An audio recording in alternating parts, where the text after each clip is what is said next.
सुनिधि चौहान एक ईमानदार और तेज तर्रार आईपीएस अधिकारी थी। उनके लिए उनका कर्तव्य सबसे बढ़कर था। वह यह सुनिश्चित करना चाहती थी कि कानून का पालन कागजों पर नहीं बल्कि जमीनी हकीकत में भी हो। एक दिन उनके मन में एक विचार आया जो उन्हें बेचैन कर गया। क्यों ना आज इंस्पेक्टर विवेक और कांस्टेबल राघव और सौरभ की कार्यप्रणाली का पता लगाया जाए। क्या वे वाकई अपनी ड्यूटी ईमानदारी से निभा रहे हैं या सिर्फ वर्दी की आड़ में रब झाड़ रहे हैं? सुनिधि जानती थी कि अगर वह अपनी असली पहचान में जाती तो सब कुछ दिखावा होगा। असली सच्चाई जानने के लिए उन्हें खुद उस दुनिया में उतरना होगा जहां आम लोग पुलिस से रूबरू होते हैं। उन्होंने एक बेहद साधारण महिला का वेश धारण किया। एक साधारण सलवार सूट, चेहरे पर जरा भी मेकअप नहीं। उन्होंने आनंदपुर के चहल पहल वाले बाजार में एक दूध की छोटी दुकान लगाई। उनका मकसद साफ था, बिना किसी पहचान के जमीनी स्तर पर पुलिस के व्यवहार का अनुभव करना। वह मुख्य बाजार मार्ग के किनारे अपनी दूध की छोटी सी स्टॉल पर बैठी थी। सुबह की भागदौड़ में लोग दूध लेने आते और सुनिधि सबकी बातें सुनती। तभी एक सरकारी जीप पास से गुजरी। उसमें से इंस्पेक्टर विवेक, कांस्टेबल राघव और सौरभ अपनी वर्दी के रब में चूर बाहर आए। उनकी नजर सुनिधि पर पड़ी, लेकिन उन्होंने उसे सिर्फ एक और मामूली दूध बेचने वाली समझा। उनके चेहरे पर एक हल्की अहंकारी मुस्कान आई। सुनिधि की बेरुखी विवेक को खल गई। उसे आदत थी कि लोग उसे देखकर सिर झुकाते थे। गाड़ी से उतरकर वह सीधा सुनिधि के पास आ गया। ओए, तुम कौन हो? यहां किसकी इजाजत से बैठी है? उसने रूखे धमकाने वाले स्वर में पूछा। सुनिधि ने शांति से पर दृढ़ता से जवाब दिया, मैं एक दूध वाली हूं साहब, रोज यहीं आकर अपना गुजारा करती हूं। इंस्पेक्टर का स्वर और तेज हो गया। यहां दूध बेचने की हिम्मत कैसे हुई? यह मेरा इलाका है, जो मैं कहूंगा वही होगा। चल हटा अपनी दुकान यहां से। सुनिधि ने उसे टोकते हुए कहा, आप अपनी हद में रहकर बात करें और अपनी ड्यूटी पर ध्यान दें। यह सार्वजनिक मार्ग है और मुझे यहां व्यापार करने का पूरा अधिकार है। उनकी आवाज में भले ही नरमी थी, पर शब्दों में एक आईपीएस अधिकारी का विश्वास था। विवेक के अहंकार को गहरा धक्का लगा। एक मामूली दूध वाली उसे उपदेश दे रही थी। तुम्हें मुझसे क्या मतलब? यहां मेरा राज्य चलता है। मैं जो चाहूं वह कर सकता हूं। अगर ज्यादा जुबान चलाएगी तो यहीं से उठाकर अंदर कर दूंगा। उसने अपने साथी कांस्टेबल राघव और सौरभ को इशारा किया। वे तीनों मिलकर सुनिधि के ठेले की तरफ बढ़े और उसे धक्का दे दिया। सारा दूध सड़क पर बिखर गया। सुनिधि का धैर्य टूट रहा था। उन्हें समझ आ गया था कि यह सिर्फ एक थानेदार नहीं बल्कि एक बेलगाम अधिकारी है। उन्होंने दृढ़ता से विवेक को एक जोरदार धक्का दिया और उसे वहां से जाने के लिए कहा। अपनी हद में रहो, वरना इसका अंजाम अच्छा नहीं होगा। इंस्पेक्टर का गुस्सा अब 7वें आसमान पर था। उसने जिंदगी में कभी किसी से ऐसा जवाब नहीं सुना था। बिना कुछ सोचे समझे उसने अपने हाथ की ताकत का इस्तेमाल किया और सुनिधि के गाल पर एक जोरदार थप्पड़ जड़ दिया। थप्पड़ की आवाज से आसपास के कुछ लोग भी सकते में आ गए, लेकिन डर के मारे किसी ने आवाज नहीं उठाई। सुनिधि को गहरा सदमा लगा। उनके गाल पर हाथ रखते हुए उनकी आंखें गुस्से से लाल हो गईं। यह सिर्फ एक थप्पड़ नहीं था, यह कानून के अपमान का थप्पड़ था। आम जनता पर एक अत्याचार था। वह समझ गई कि विवेक का व्यवहार पहले से कहीं ज्यादा खराब हो गया था और अब उसे सबक सिखाना निहायत जरूरी था। आपको इसका परिणाम भुगतना होगा, विवेक सुनिधि ने ठंडे पर कड़क लहजे में कहा। उनकी आवाज में एक अजीब सी खामोशी थी, जो तूफान से पहले की खामोशी होती है। विवेक ने उसकी बात पर जोर से ढाका लगाया। तुम क्या कर लोगी? तुम्हारी औकात क्या है? एक मामूली दूध वाली जा अपना काम कर, यहां मेरा राज चलता है। सुनिधि ने उसकी धमकियों पर जरा भी ध्यान नहीं दिया। उनका दिमाग तेजी से काम कर रहा था। उन्होंने शांति से अपना स्मार्टफोन निकाला और एक नंबर डायल किया। वह हमेशा से सावधान थी और इस पूरी घटना को उन्होंने अपने फोन में वीडियो रिकॉर्डिंग के जरिए कैद कर लिया था। ठेला गिराने, हर अपशब्द, हर धमकी और थप्पड़ की पूरी घटना रिकॉर्ड हो चुकी थी। अब वह इस मामले को आगे बढ़ाने के लिए पूरी तरह तैयार थी। आपके खिलाफ सख्त कानूनी कार्रवाई की जाएगी, इंस्पेक्टर विवेक सुनिधि ने कहा। उनकी आवाज में अब एक पुलिस अधिकारी की गंभीरता थी जो वर्दी में ना होते हुए भी अपने पद का पूरा मान रखती थी। विवेक का चेहरा पीला पड़ गया। उसकी हंसी गायब हो चुकी थी। उसे एहसास हुआ कि उसने कितनी बड़ी गलती कर दी है।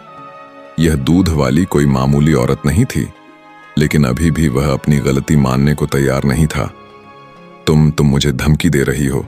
उसने लड़खड़ाती आवाज में पूछा। सुनिधि ने उसकी बात को अनसुना कर दिया और अपने रास्ते पर आगे बढ़ गई। वह जानती थी कि अब इस मामले को शीर्ष अधिकारियों तक पहुंचाने का समय आ गया है। उन्होंने तुरंत अपने उच्च अधिकारी डीआईजी अमन त्यागी से संपर्क किया। अमन त्यागी अपनी ईमानदारी, न्यायप्रियता और निष्पक्षता के लिए जाने जाते थे। सुनिधि ने उनसे मिलने का समय लिया और सारी घटना विस्तार से बताई। उन्होंने अमन त्यागी के सामने पूरी वीडियो रिकॉर्डिंग भी पेश की। अमन त्यागी ने ध्यान से पूरी बात सुनी। जब उन्होंने वीडियो देखा तो उनका चेहरा गुस्से से लाल हो गया। एक पुलिस अधिकारी का ऐसा व्यवहार, खासकर एक महिला के प्रति, उन्हें बर्दाश्त नहीं था। सुनिधि, हम इस मामले को बहुत गंभीरता से लेंगे। यह सिर्फ एक थप्पड़ नहीं है, यह पुलिस बल की गरिमा पर हमला है। इंस्पेक्टर विवेक, कांस्टेबल राघव और सौरभ के खिलाफ कड़ी से कड़ी कार्रवाई की जाएगी। रिकॉर्डिंग देखने के बाद अमन त्यागी का गुस्सा और बढ़ गया। यह व्यवहार पूरी तरह से अस्वीकार्य है। यह हमारे विभाग के नियमों के खिलाफ है। हम उन्हें तुरंत निलंबित करेंगे और उनके खिलाफ एक विस्तृत विभागीय जांच शुरू करेंगे। सुनिधि ने डीआईजी अमन त्यागी को धन्यवाद दिया और कहा, सर, मैं बस इतना चाहती हूं कि इस मामले में न्याय हो। विवेक, राघव और सौरभ को उनके की सजा मिलनी चाहिए, ताकि भविष्य में कोई अधिकारी अपनी वर्दी का ऐसा दुरुपयोग ना करें।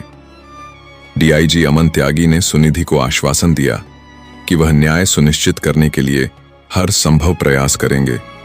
उन्होंने तुरंत तीनों को निलंबित करने के आदेश जारी किए और उनके खिलाफ विभागीय जांच शुरू की गई।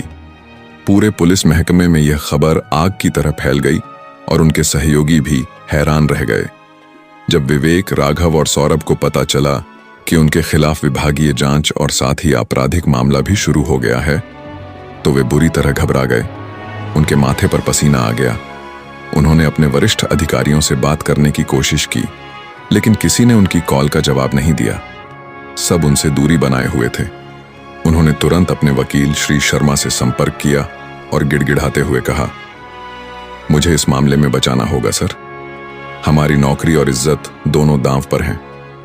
श्री शर्मा ने कहा, विवेक, हम आपकी पूरी सहायता करेंगे, लेकिन आपको यह समझना होगा कि आपके खिलाफ सबूत बहुत मजबूत हैं, खासकर वह वीडियो रिकॉर्डिंग। विवेक ने अपने वकील से मिन्नतें करते हुए कहा, मैं चाहता हूं कि इस मामले में मुझे छोड़ दिया जाए। मैं इसके लिए कुछ भी करने को तैयार हूं। मुझसे बहुत बड़ी गलती हो गई। वकील ने उसे समझाया कि इस मामले में उसे कड़ी सजा हो सकती है, लेकिन वह उसके लिए अदालत में पूरी ताकत से लड़ेंगे। अदालत में विवेक और उसके साथियों के खिलाफ मामले की सुनवाई शुरू हुई। यह मामला पूरे शहर में चर्चा का विषय बन गया था। सुनिधि ने अदालत में अपना बयान दर्ज कराया। उन्होंने पूरी घटना का वर्णन किया और अपनी गवाही के दौरान उन्होंने वही वीडियो रिकॉर्डिंग भी पेश की जिसमें तीनों द्वारा उन्हें थप्पड़ मारने, दुर्व्यवहार करने और ठेला गिराने की पूरी घटना कैद थी। अदालत कक्ष में सन्नाटा छा गया जब जज और वहां मौजूद सभी लोगों ने वह वीडियो देखा।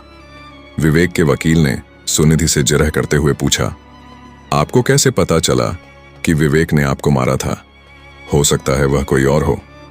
सुनिधि ने आत्मविश्वास से जवाब दिया, मेरे पास इस पूरी घटना की स्पष्ट वीडियो रिकॉर्डिंग है। उनकी वर्दी पर उनका नाम और बैज भी साफ दिखाई दे रहा है। वकील ने फिर पूछा, लेकिन आपको यह नहीं पता कि उसने आपको क्यों मारा था? शायद आपने ही उसे उकसाया हो। सुनिधि ने दृढ़ता से जवाब दिया, मुझे पता है कि उसने मुझे मारा था, क्योंकि मैंने उनसे अपनी ड्यूटी के बारे में पूछा था और उन्हें गलत काम करने से रोका था। विवेक और उनके साथियों का व्यवहार पहले से ही बहुत खराब हो गया था और यह थप्पड़ उनकी बेलगाम सत्ता और अहंकार का नतीजा था। अदालत ने विवेक से पूछा, इंस्पेक्टर विवेक, आपको क्या कहना है? आपने सुनिधि चौहान को क्यों मारा था? विवेक ने पहले तो इनकार करने की कोशिश की, लेकिन सबूत इतने पुख्ता थे कि वह झूठ नहीं बोल सका। उसने लड़खड़ाती आवाज में स्वीकार किया, हाँ, मैंने सुनिधि को मारा था। वह मुझे परेशान कर रही थी और मैंने उसे ऐसा करने से रोकने के लिए कहा था। मैं गुस्से में था। अदालत ने विवेक की बात सुनी लेकिन कहा, आपके खिलाफ पुख्ता सबूत जमा हो गए हैं, जिसमें आपकी अपनी स्वीकारोक्ति और वीडियो रिकॉर्डिंग शामिल है। आपको अपना पक्ष साबित करना होगा कि आप निर्दोष हैं। विवेक के वकील ने कहा कि वे अपने मुवक्किल का बचाव करेंगे और अपना पक्ष साबित करेंगे। अदालत ने दोनों पक्षों की दलीलें सुनी और फैसला सुरक्षित रख लिया। कुछ दिनों बाद अदालत ने अपना बहुप्रतीक्षित फैसला सुनाया। अदालत कक्ष में भारी भीड़ थी। जज ने कहा, अदालत इस निष्कर्ष पर पहुंची है कि इंस्पेक्टर विवेक, कांस्टेबल राघव और सौरभ को सुनिधि चौहान के साथ मारपीट करने, उनका ठेला गिराने और सरकारी पद का दुरुपयोग करने का दोषी पाया गया है। उन्हें 6 महीने की जेल की सजा सुनाई जाती है और उन्हें तत्काल प्रभाव से पुलिस विभाग से बर्खास्त किया जाता है। यह फैसला इसलिए भी जरूरी है ताकि पुलिस बल में अनुशासन और जनता के प्रति जवाबदेही बनी रहे। विवेक और उसके साथियों को सजा सुनाने के बाद सुनिधि ने गहरी राहत की सांस ली। उनके चेहरे पर संतोष का भाव था। उन्होंने कहा, आज न्याय हुआ है और विवेक, राघव और सौरभ को उनके किए की सजा मिली है। यह सजा सिर्फ उनके लिए नहीं बल्कि उन सभी अधिकारियों के लिए एक चेतावनी है जो अपनी वर्दी का दुरुपयोग करते हैं। विवेक ने अपनी सजा के खिलाफ उच्च न्यायालय में अपील की। उसने कहा, मुझे लगता है कि अदालत ने फैसला सोच समझकर नहीं लिया है और मैं अपनी सजा के खिलाफ अपील करना चाहता हूं। उच्च न्यायालय में विवेक की अपील पर सुनवाई हुई।